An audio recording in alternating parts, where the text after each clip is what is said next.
Hey guys, today we're going to talk about the aggregate model, the ADAS model. This is going to be really the building blocks for the rest of the class.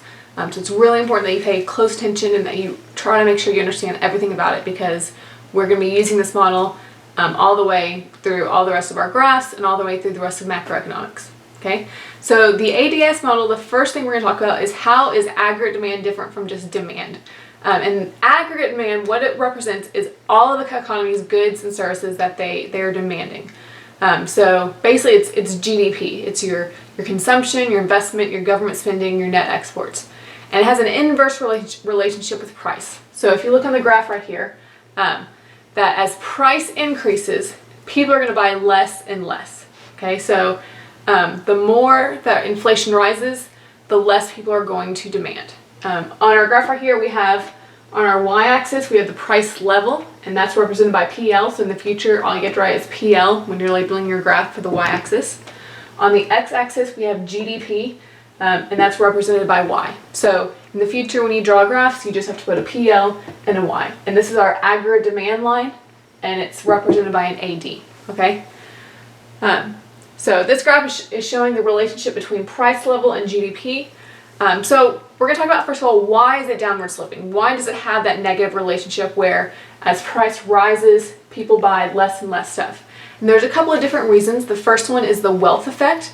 It's basically kind of the common sense thing that you think about, that is, as purchasing power is decreasing because prices are rising, people can't buy as much. So as the prices are increasing, your money is worth less and less and less, and you can't buy all the goods that you want. Okay, and so GDP is going to decrease. The second reason is a little bit more complicated. It's called the interest rate effect. Basically, the idea is that as the price level rises, you're going to need more money to buy higher priced items.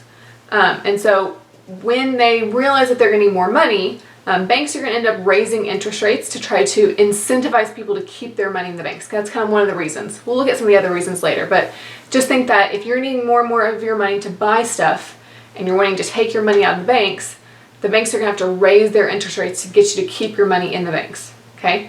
When that happens, though, when interest rates rise, people can't buy those big ticket items that you need usually to take out a loan with. For example, if you wanted to buy a house, but all of a sudden interest rates are rising, you might wait a couple of years to make that decision so that you can get a cheaper interest rate and pay less in the long run, okay? So if the price level is rising, interest rates are also going to rise with that, and when those interest rates rise, people are going to buy houses, they're not going to buy cars, businesses aren't going to take out new loans to build new factories. And so because people are cutting down on those big ticket items that you need loans to make, then your GDP, because remember GDP, part of it is consumption and investment spending, that's going to decrease, okay? But the line doesn't shift necessarily, because just as the price level is rising, people are going to be buying less and less stuff. You're just moving along the curve. And so those are the two main reasons why that line is downward sloping. So now we're going to talk about what can cause this line to shift, what can cause it to move to the left or to the right. And one thing to remember, just like when we talked about, when you learned about supply and demand, if it's just the price level that's changing, or if it's just GDP that's changing, then you just move along the line, okay? It's just a change in quantity. But if something else occurs, which we're going to talk about some of those other factors, that's when you have a shift. And remember, if aggregate demand decreases, just like regular demand, if aggregate demand decreases, we shift to the left. If aggregate demand increases, we shift to the right. Okay, so it's never a shift up or down. We don't talk about up or down. It's because when we get to supply, that gets confusing. It's always to the left or to the right. So a couple of different things could cause it to change. One is a change in expectations. Okay, if people are optimistic, if they think the economy is going to do well, then they're going to buy more stuff. And if they buy more stuff, aggregate demand shifts to the right. Exact opposite for if they're pessimistic. If they think the economy is not going to do well, they're going to be fearful, they might be saving their money, kind of like saving just in case something bad happens. And if they're saving and not spending, demand's going to decrease, so it'd shift to the left. Okay, so the first thing, change in expectations. More optimistic, more aggregate demand. Less optimistic, less aggregate demand. Another one could be change in wealth. So just overall, when people are, feel really wealthy or feel poor, okay, not necessarily the price level, but when people's wealth changes, then that's going to shift aggregate demand to the right, to the left. So think about kind of like the Great Depression. When people feel poor, they're going to buy less stuff. So increase in wealth is going to increase AD, decrease in wealth is going to decrease AD. Another one could be existing physical capital. So this basically means like if there's already, for example, a whole bunch of houses that were built, okay? If you're in the housing industry, if there's an oversaturation in the market of physical capital, for example, houses, then you're not going to build more houses, okay? And when that happens, that would cause investment spending to decrease, which would decrease aggregate demand. So if there's already a whole bunch of, factories built, or there's already too many houses built, for a short time at least, aggregate demand is going to decrease until you kind of catch up. Fiscal policy can also change it, and then we'll really talk about fiscal policy in the next module, but I just wanted to mention it so you know that that's also one of the things that can change aggregate demand. So when the government uses taxing or spending, when they tax people more or less, and when they spend money, so they build new roads or new highways, or when they spend less money, that's going to shift aggregate demand also, because remember, government spending is part of your GDP formula. And then, so like we talked about, taxes, spending, monetary policy, which remember from last semester, that's controlled by the Federal Reserve. Monetary policy is also going to change aggregate demand. So when the Federal Reserve raises interest rates or lowers interest rates, or when they change the reserve requirement, which we'll again talk about what all those things mean, but just remember that fiscal policy and monetary policy, those can shift aggregate demand as well. All right, so the next component of the ADAS model is our short-run aggregate supply, okay? And this line shows the production of everything in the country. It actually shows what are we producing, what are producers or suppliers making. It's upward sloping because as the price level rises, producers are going to produce more. Just kind of with the idea of supply, the more profit they can make, the more that they're going to produce. And so there's a couple of reasons why it can shift. The main thing you need to remember with short-run aggregate supply is just think to yourself, does this change make it more profitable or less profitable for suppliers? So if the change will make suppliers make more profit, they're going to increase their supply, and our short-run aggregate supply, or SRAS, will shift to the right. And if the change will decrease their profit, then it's going to shift to the left. Okay? So one main thing could be resources. If they have an increase in physical capital or an increase in land, if all of a sudden literally the amount of stuff available for them to use to produce goods increases, well, of course our supply is going to increase. And same thing if all of a sudden we have if there's some kind of massive earthquake or some kind of tornado or natural disaster that destroys a lot of production, then that would decrease short-run aggregate supply.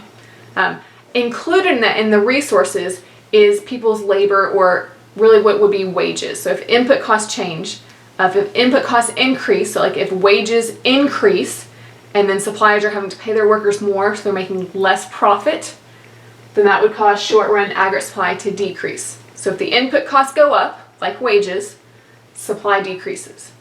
And if input costs go down, if all of a sudden businesses can pay their workers less money, then supply is going to increase because they can make more profit. Okay. Another thing would be productivity. So again, that one's pretty common sense. If there's some kind of machine that can produce things better or faster, supply increases, and vice versa. So you can kind of think about like the assembly line process. Whenever that occurred, all of a sudden we can make a whole lot more goods because we're more productive. Supply increases. Also inflation. Okay, inflation is going to be a thing that's a little bit trickier to remember, but increases in expected inflation, if businesses think prices are going to rise, then they're going to decrease their supply because they're thinking that they're not going to be able to make as much money. And if prices are falling, then eventually in the long run they're going to increase their supply. Okay, so expected inflation is another thing that can shift supply to the left or to the right. So now we're going to talk about equilibrium. And where our short-run aggregate supply and our aggregate demand meet, this is our equilibrium, okay? This is going to be what whenever these two lines meet, that's what the current price level and the current amount of production is in our economy. And so we represent that with our PLE and YE, so just the equilibrium price and the equilibrium GDP. One note about this graph, when I ask you to draw the ADAS model, this is always what you're going to start out with. So make sure you have your supply line and your aggregate demand labeled. You have your GDP and the equilibrium's labeled, and then you've got your price level.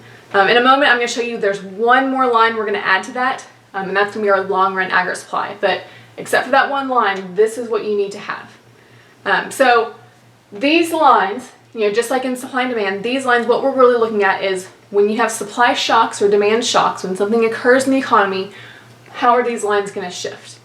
And so if you have a demand shock, that's going to be where demand shifts to the right or to the left. A positive demand shock would be something that shifted demand to the right, and then a negative demand shock would shift demand to the left. Same thing for supply. Positive supply shock is going to shift it to the right. Negative supply shock would shift the supply to the left. And one thing I want to point out about a negative supply shock, that's one of the worst things that you can have in an economy, because when that occurs, let's say that something causes supply to shift to the left. Okay, when supply shifts to the left, and so we have a new amount of GDP. Our GDP has decreased, but also our price level has risen. So not only are we producing less goods, but the overall price level has risen, so we have inflation. So we're in a recession with inflation, which is just the two, kind of worst things put together. Okay, so one thing you need to make sure that you're able to do is just recognize, how our price level and GDP being affected by supply shocks or demand shocks. And so that's pretty simple. For example, if all of a sudden you have an increase in wealth and people feel wealthier, then that would cause aggregate demand to increase. So we have a new aggregate demand, and remember, you always need to label your aggregate demand. If you have AD right here, you'd have AD1 or AD2. Just make sure you label them differently.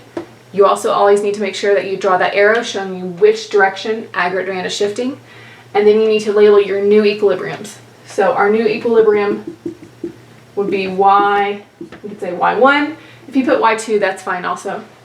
And then our new price level equilibrium, PL1. Also, what's good to do is show me, the AP graders like to use this, show me that you know that GDP is increasing and that the price level is increasing. So you're going to draw your new line, you're going to label your new line, you're going to draw an arrow showing which direction your line is shifting. Then you're going to label your new equilibrium points, and you're going to draw an arrow so you're showing the readers that you know that price level is increasing and GDP is increasing. Or for example, if we had something that caused GDP to decrease, then you would draw arrows showing GDP decreasing and price level decreasing. Okay, so make sure when you're showing shifts that you draw all these different things. You need to have your arrows, your lines, your labels, your arrows, your labels, your arrows. All that you need to include in order to get full credit for your graphs. But one thing I want to point out is that all of this occurs only in what's called the short run. Okay, and officially what the short run just means is that there's some variables that are fixed. It might be wages, it might be the amount of labor you have, it might be your input costs, it might be prices, but there's something that's fixed, like expected inflation. But then in the long run, all of these variables can be adjustable, can be variable, obviously. And so this is not going to be in the long run, we're not always going to have a high price level and a high GDP. Okay, so let me kind of talk about what happens. In the long run, the economy is self-correcting, which basically means that if the government stays out of it and doesn't try to intervene in the economy, even if we have an expansion or if we had a recession, over time, other variables would adjust so that it would bring us back into what will have be our natural rate of unemployment, or basically take us out of that recession or take us out of that expansion. So let's talk about how that would happen. So for example, if you had a positive demand shock and aggregate demand increased, that would cause inflation. So for a time, prices would be really high. However, though, there are some prices or some input costs that are sticky. So for example, wages. Wages are sticky in the short run, meaning just because prices are high, just because I'm having to pay more for my housing and for my food and for my clothes, Red Oak ISD isn't going to necessarily pay me more automatically. And that's because of contracts a lot of times, or just because you're paid a certain wage. So if prices go up, my wage doesn't automatically go up with it. It might take a few years. It might take a few years for me to negotiate a higher price or a higher wage or for Red Oak to raise my salary. But over time, eventually they will have to pay me a higher amount if all of a sudden prices keep rising too. When they do that, when a supplier has to pay their employers higher wages, that's an input cost. It's going to cause them to make less profit. Not so much for school, but especially for business, they're going to make less profit. And remember, if they're making less profit, that's going to cause supply to decrease. Okay, and so you can see, now even though the prices have kept on rising, now we have an even higher price level. Okay, our production level has gone back to what it originally was. It's gone back to this equilibrium point that we started out at. Okay, and remember, make sure you're always just showing your arrows. And make sure you're labeling your lines. Okay, so the economy self-corrected and it brought us back to the original equilibrium point. Now just imagine if that happened over time. If you had an increase in aggregate demand and then eventually supply decreased again. And then you had another increase in aggregate demand and then supply decreased again. Eventually, you end up having all of these little points along this line. Okay, you would eventually keep on coming back to this equilibrium point. This line right here, this is what we call the long run aggregate supply curve. Okay, and what this line represents, we label it right here. Okay, the long run aggregate supply curve represents potential output. Okay, it represents what the economy is capable of producing with its given factors of production, with its land, with its resources, with its physical capital. And it's a vertical line. It's what we call inelastic because it's not affected by the price level. It's not affected by nominal variables. So it doesn't matter whether the prices are really high or really low. What we can produce is dependent upon real factors like labor, like resources, like human and physical capital, not upon nominal factors like whether prices, whether we have inflation. Okay, so this is our long run aggregate supply curve. In the long run, we'll always come back to this point. This also represents the natural rate of unemployment because remember, the natural rate of unemployment, that 4 to 6%, is basically unemployment without the cyclical unemployment. It's what we call full employment. If we just have frictional and we just have structural, which there's no way to get rid of that, and it's not necessarily a bad thing that we have like frictional, if we only have that type of unemployment, this is what we'd be capable of producing. Okay, so the long run aggregate supply curve, it's inelastic, it's vertical, it's not affected by nominal variables. Now it can shift, if we have an increase in resources or if we have an increase in production techniques, that's going to shift our supply line to the right. And if, for example, if something happened that destroyed a lot of our factories, that would shift the line to the left. But remember, it's only affected by real variables, not nominal variables. It represents the natural rate of unemployment. And so when you're drawing your graphs, you're always going to have a graph that has your long run aggregate supply curve, your short run aggregate supply curve, and your aggregate demand. And those are going to be your three lines when you're drawing your ADAS model. So I'm going to give you another example of why the economy is self-correcting in the long run. All right, so we talked about an instance in which case, maybe you would have some kind of positive demand shock and demand would increase, and eventually that would cause supply to decrease, and we would go back to this long run aggregate supply. And by the way, this is the way that your graph should always look starting out. I mentioned that it's going to change a little bit. So you have your long run aggregate supply, your short run aggregate supply, your aggregate demand. You've labeled your axes, price level, and GDP, and then you've also labeled the equilibrium points. So we have YE and PLE. So this is how your graph should always start out.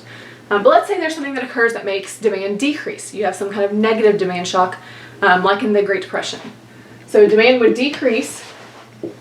We would have a new demand curve, and then we, make sure you label your demand curves and label your equilibriums. And then you draw your arrows showing the way that everything's moving. So demand would decrease, the price level has fallen, but because wages are sticky, what are called sticky in the short run, they can't adjust right away, we're going to be making less products because demand has decreased. Okay. In the long run, though, if prices have fallen, eventually businesses are going to need to pay their workers less. And so as they can adjust those prices and as they can start paying their workers less, the supply is going to increase. And that's going to bring us back to our long run equilibrium. And then we would label these new points. Okay, so you can see that in the short run, yes, we might be in a recession. We might have, lower GDP because our GDP decreased. But in the long run, as prices adjust, as wages adjust, as businesses can pay their workers less money, and so they make more of a profit, and they can increase supply, that's going to increase your supply, which is going to bring you back into long-run equilibrium. Okay. Now you might ask yourself, well, then why does the government get involved in all, right? Why don't we just let all this happen and the government stay out? The problem is that this taking place, it might happen in 2 years, but it also might take 20 years because there's no fixed short run or fixed long run. It's just however long it takes variables to adjust. So it's like the economist John Maynard Keynes said, in the long run, we're all dead. It'd be great if we could just wait around for the economy to adjust, but if that takes 20 years and people are, really, really unhappy and we're having a really bad recession for 20 years, it's not usually very popular, and the government's usually going to step in before that point. Okay, so that's basically what you need to know for the ADAS model. Make sure you know, how to draw the graph. You need to know what the aggregate demand, short-run aggregate supply, and long-run aggregate supply curves represent. You need to know the relationship they have with price, and then you need to know what lines can shift aggregate demand, what factors can shift aggregate demand, can shift supply, short-run, and can shift long-run aggregate supply. Okay. One thing I want to point out real quick that I forgot is let's talk real quick about why is this line vertical. Okay. This line is vertical, or what we call inelastic, because it's not affected by nominal variables like price level. Okay. This line has no relation to the price level, meaning it doesn't matter if prices are really low or prices really high.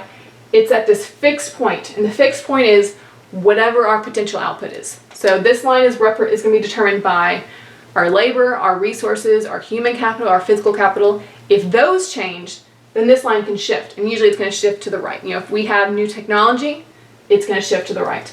If we have more workers, it's going to shift to the right. If we acquire more land and have more resources, it's going to shift to the right. But just because the price level changes, that doesn't make us have the potential of making more or less stuff. We might really and truly make less stuff, but it doesn't change what we can hypothetically produce. And that's basically what this line is representing, is what is our potential output. If we are fully employed, meaning we have our natural rate of 4 to 6 unemployment, how much stuff can we make? Okay. I'll be doing a Skype session with y'all next week, so if y'all have any questions, you can ask Miss Lance now, or you can ask me later next week. But hopefully you have a little bit of an understanding now of the ADAS model. All right, I'll talk to y'all later. Bye, guys.